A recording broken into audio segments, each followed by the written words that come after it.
selama nggak dilaporkan pidana. Nah, makanya dokter ngotot getol di kasus ini untuk apa? Agar nanti ini jadi role model. Kita juga nanti minta ke Permenkes supaya ada aturan baru bagaimana sanksi dokter itu yang melakukan penipuan. Gitu, karena emang tidak ada. Oke? Dok, bertemu langsung tadi dengan Dr. Richard sendiri mungkin. Nah, satu lagi masalah ini. Oke. Ini juga ingin dokter tanyakan sebenarnya, cuman karena tadi agak-agak dihalangi ya. Jadi supaya nanti ketahuan, dia nggak akan berani berbicara pada saat nanti jika debat di depan kalian, di depan jurnalis. Ini salah satu produk Goddess Hair, produknya dia. Tolong. Ya, ini produk yang dia klaim bisa melebatkan, menumbuhkan rambut. Pada saat ditanya, dok gimana? Dokter bilang kalau Anda menggunakan wig, jawaban dia nggak penting. Penting dong bagi konsumennya. Ya, ini konsumen, dokter ini konsumen loh. Dengan kamu bilang bahwa produk kamu bisa menumbuhkan, melebatkan rambut. Sementara penjualnya sendiri menggunakan wig. Intinya apa? Nipu. Ya, terdakwa DRL, ya kamu nipu ini. Ya kamu nipu dengan produk kamu ini. Ini produk yang kamu bikin di perusahaan kamu, pabrik kamu.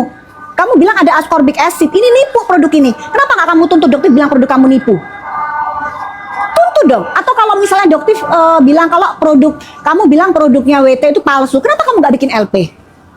Bikin dong LP, bilang kalau dokter memberikan barang bukti palsu. Jangan cuman koar-koar di media, apalagi pembantunya Tuhan. Mangkir dari panggilan, guys. Ya, tapi tadi kalian bisa bilang, nggak mangkir, udah kelakuannya sama itu mereka berdua itu. Ya, dan dokter juga akan mempertanyakan bagaimana saudara DRE, istri dari terdakwa DRL yang ikut serta menjual. Ya, nanti kita akan paparkan bukti-buktinya pada saat dokter jadi saksi. Kalian akan tercengang. Bagaimana kelakuan mereka ini, bermain drama, bermanipulasi, meminta simpati dari kalian, bahkan agama pun bisa dipermainkan. Segala macam cara digunakan oleh mereka. Dan yang berani melawan hanya dokter. Para buzzer-buzzer yang sampai saat ini, akun-akun, info banget ya, podcasting, Masa Seng, semua akun-akun buzzernya terdakwa DRL masih terus merajalela untuk menjatuhkan mental dokter. Nggak akan pernah, sedikit pun nggak akan gentar. Nih, produk yang menipu masyarakat. Itu sudah jelas bilang, menipu masyarakat. Kenapa nggak kamu LP-kan? Supaya biar diusut ini produk. Kamu bilang bisa melebatkan rambut, kamu sendiri pakai wig, buktikan dong. Dan satu hal lagi, untuk lapas dari Tangerang. Ya, di sini dokter cukup ingin menanyakan, apakah boleh seorang terdakwa menggunakan wig? Padahal wig itu bisa digunakan sebagai sarana penyembunyian narkoba. Kita nggak tahu apakah diselipkan di bawah rambutnya. Kita tidak tahu. Ya, kita tidak tahu ya. Ini salah satu cara.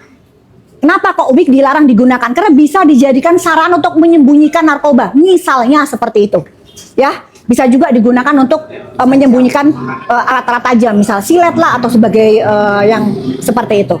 Ya, jadi di sini dokter ingin menanyakan kepada lapas, apakah boleh seorang terdakwa menggunakan wig, di mana wig itu bisa digunakan untuk melakukan tindak kejahatan lainnya. Ini dugaannya begitu. Jadi kenapa kok kalau yang terdakwa lain nggak boleh pakai wig, sementara saudara terdakwa DRL boleh pakai wig?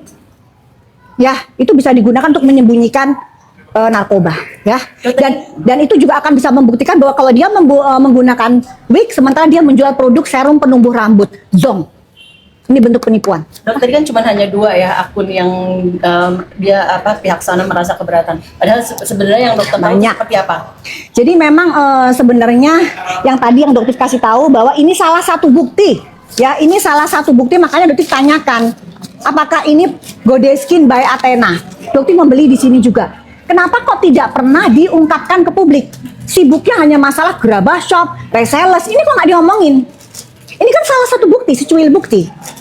Ya, dan ini kan barang kamu yang ditempelin stiker. Dan ini dijual oleh saudara Reni.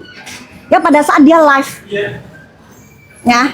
Nah, tapi sekarang di RE-nya santai-santai aja nih, pakai masker. Tapi kalian bisa lihat pada saat menjual dengan mendapatkan puluhan miliar, dia gegap gembita, senang ya bersama suaminya. Suami istri ini pada saat mengeruk uang dari kalian, mereka nggak ada yang pakai masker. Ya. Tapi pada saat sekarang suaminya terkena masalah, kenapa istrinya pakai masker? Harusnya kan saling menemani nih, suka dan duka. Ya, nikmati dong, kembalikan uang masyarakat. Itu yang dokter minta dari awal.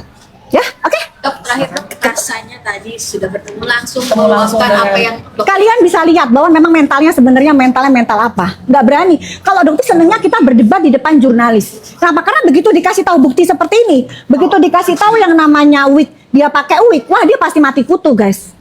Dia pasti mati kutu, nggak akan bisa bicara karena ini belinya di Godeskin of Art, punya dia di Palembang, pengirimannya pun dari Athena Palembang. Ya, stop ya saudara Richard.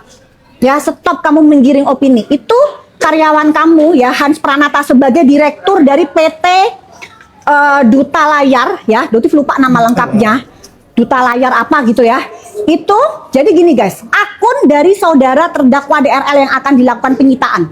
Ya. Itu dikatakan sudah dijual ke suatu PT. Dotif lupa nama tempatnya PT apa ya.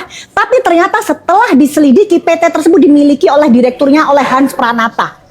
Ya, jadi dijual ke anak buahnya sendiri. Masuk akal nggak guys? Dia menjual akunnya, akun TikTok, akun YouTube, akun Instagram dia ke karyawannya sendiri. Namanya siapa? Hans Pranata yang tadi kalian temuin sendiri.